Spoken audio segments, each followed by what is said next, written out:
Human trafficking is thriving in Thailand. One report estimates that 40% of sex trafficking victims in this country are children. It happens every single day. Little girls like this are taken out of impoverished mountain villages. Often, they're sold by their own parents. Poverty creates a certain desperation in some villages. Just across the border in Burma is another shocking truth: genocide. There are more than 1 million ethnic people on the run inside this country, and tens of thousands more in refugee camps along the Thai border. The people of these ethnic minority groups, specifically the Karen, are being raped, tortured, and killed. And it's been happening for more than 60 years. The longest running war in the world is happening in Burma.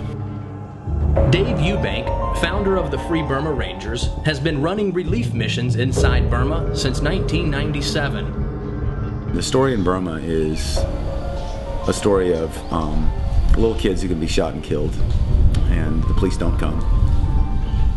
And mom and dad are not given justice, and they don't know when it's going to happen again, and it's wrong.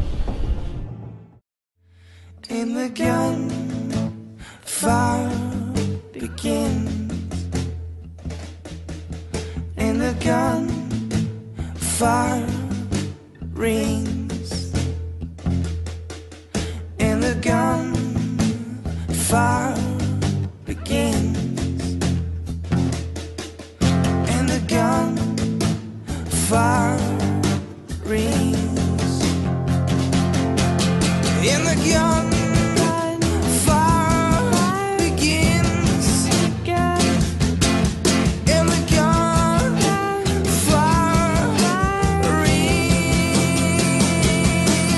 And the gunfire begins.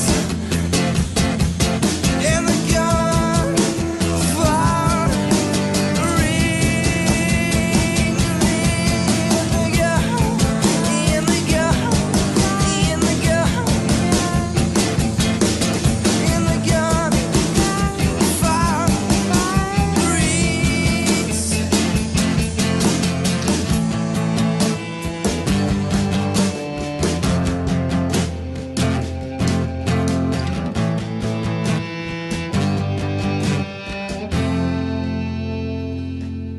and it dies down.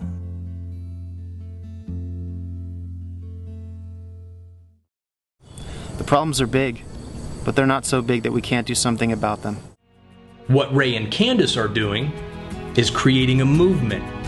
Outpour movement is simply a lifestyle that recognizes that each of God's children have been given unique vision, gifts, and abilities that can work together to bring glory to His name.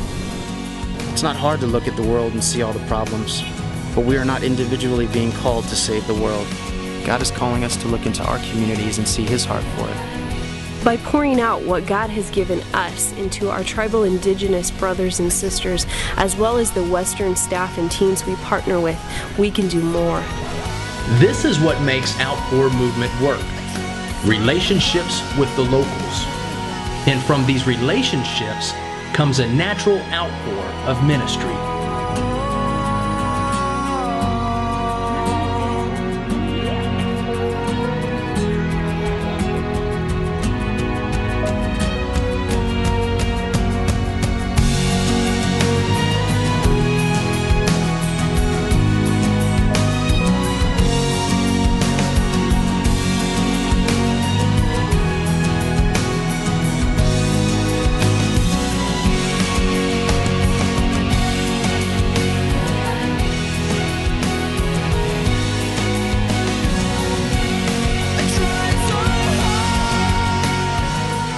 The dangers these kids face are real, but there's good news.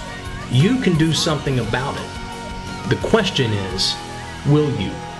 What if these were our kids? Would we stand for this? Or would we listen to our hearts and move and be a part of the hope and let our God-given blessed lives outpour into theirs?